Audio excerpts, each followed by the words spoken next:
Workin Wardrobe, stylist Arthel speaking. I'm sorry, are you in the middle of something? I can't really hear you. Okay, all right, I can hear you now. Okay. Yeah.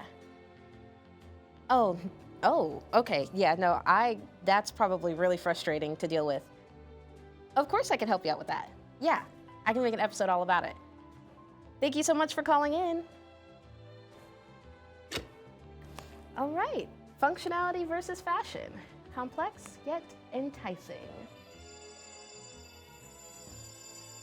Hey fashion faux pas, welcome to Workin Wardrobe, a show where I, Arthel Hayes, graciously answer your fashion questions and give you the historical 411 on why what I told you works. I'll help you wear your clothes instead of them wearing you. And by the end of each episode, your closet and your favorite clothing racks will hopefully be a little less daunting. In today's episode, my caller was in the middle of a really important ritual when he got distracted by the fact that his shirt wasn't quite fitting right. He loved the way it looked, but how on earth is one supposed to balance functionality and fashion? We'll answer that question in my first segment, Wearable Wisdom. Balancing function and fashion is really difficult, especially if you're the type to prefer material things over all else. You want to make sure your clothes do more than just look good if you're living in day-to-day life, even at special events.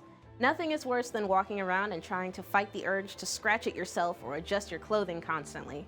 Whether all that discomfort is from the material you're wearing, the fit of the clothing, the size of the shoes, or whatever else, it doesn't really matter. What matters is that you don't feel good.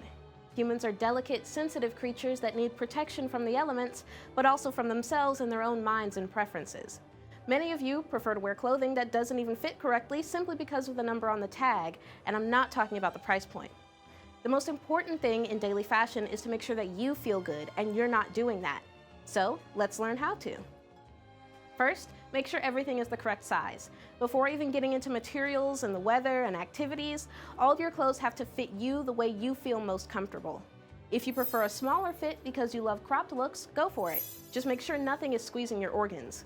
If you love a looser, baggier fit, awesome.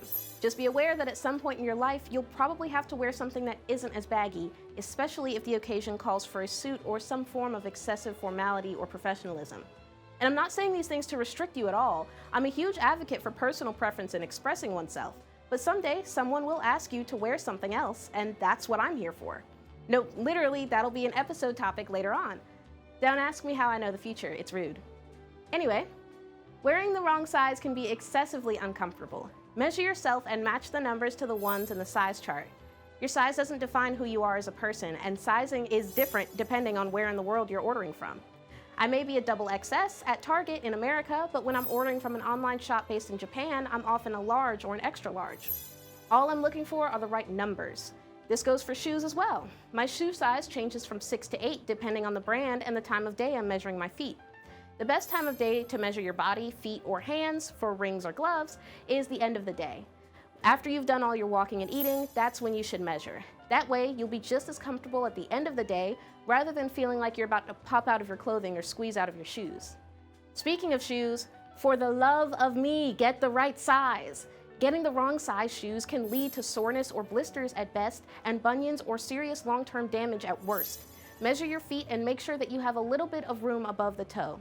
Don't wear shoes in the house, not only because you're tracking dirt inside, but you're also keeping your feet locked away for longer than they need to be.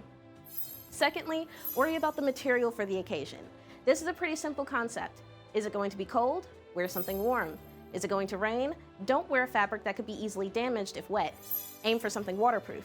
All it takes is a quick peek at the weather and a bit of thinking beforehand.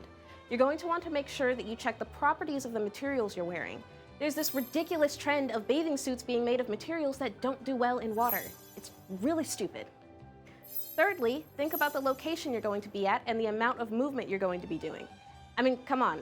If you know that you want to wear heels at, say, someone's wedding, but they're having a barnyard wedding on a rainy day, it's probably best to ditch the high heel for a lower one, even if you're going to sacrifice a little style. Because you're probably going to be dancing a lot, and I know from experience that it's hard to dance in ritualistic circles while in 5-inch heels.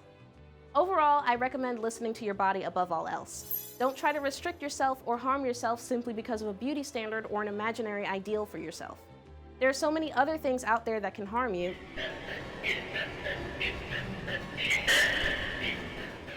So why add yourself to the list?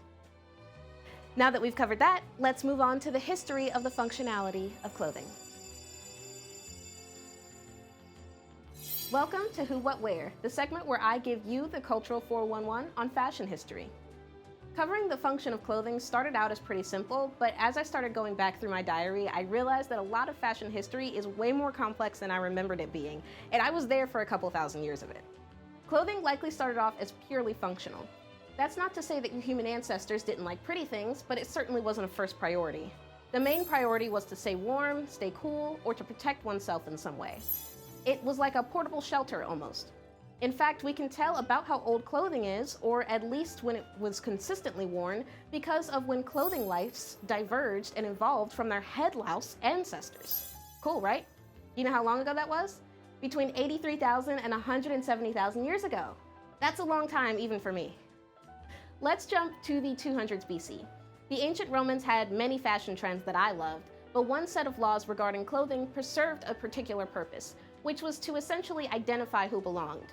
For instance, only Roman citizens could wear the famous toga. These sumptuary laws controlled what garments could be made out of what materials, as well as many other aspects of life and culture. Some more prominent examples of sumptuary laws were laws in England and France in the 1300s to 1600s, banning certain colors and textiles from lower nobility or lower classes, or banning cotton in France in order to boost the silk production industry. I mention this as a function because it technically did serve a purpose, to isolate and identify people, and to separate the rich from the poor, the noble from the plebeian. Nobility of the time, especially in 1600s and 1700s France, were often seen wearing heels, both men and women. If we jump back quite a few years, to about the 10th century BC, we can see examples of high heels being worn by men in Persia. They look quite a bit different from modern heels, mainly because they actually served a purpose besides fashion and height. They were used for horse riding. They transitioned over time from that high block to something you may consider closer to kitten heels today for French nobility, and they were often decorated with so much stuff that they weren't actually practical for riding anymore. They were merely decorative. The use of corsets depends on the rank and richness of one wearing it. Lower class women who wore corsets did wear them for fashion, but also for back support and modesty. Pockets, despite how huge and convenient they were, faded out of style in women's clothing as the skirts got smaller and there was less room for larger pockets. Purses were the replacement. Speaking of women's clothing, let's talk about the Great Depression. I know, that's like a jump, but work with me. This is around the time when women's clothing stopped being so wide and long. With fabric being so expensive, women started being thriftier than they already were. That, combined with the feminist movement at the time, resulted in a rising hemline.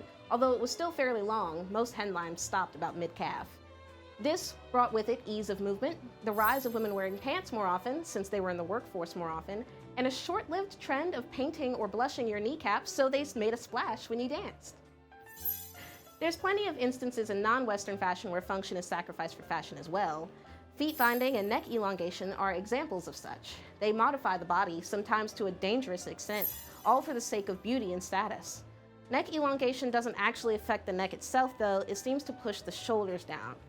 Not sure that's much better. I'm not a biologist and I don't have bones. Now that you know a little bit more about the oddly disturbing history of clothing's function in society, maybe you'd like me to show you how to put something together that's actually comfortable. If so, you'll want to meet me for a round of Workin Wardrobe. Welcome to Workin Wardrobe. Usually I show you how to follow the rules and break the rules, but in this case, I'm going to show you an example of an inconvenient outfit and turn it into a more comfortable one. We'll start with this gown and heels. Not exactly comfortable for, say, dancing. And where on earth are you going to put that stole at this party? Let's shorten the dress with a belt, so you don't trip over anything. Get rid of the stole, there's no need for it here. And let's get some heels that are better to dance in. Now this works, but you may still worry about the dress falling since it's only being held up to be short with a belt. Try switching it out for something else entirely. That plus simpler jewelry makes for a way more comfortable outfit to go dancing in. The less jewelry you have to worry about losing, the better. Take my word for it. And here's the before, the after, and the happily ever after. Thank you so much for joining me today in the Wicked Wardrobe. I hope you learned about functionality in fashion. This episode can be summed up with the same line I always sum up my episodes with, but it's especially relevant this time. The purpose of fashion is to wear something that you like and not what other humans like. So, do what you will, and don't forget to stay wicked.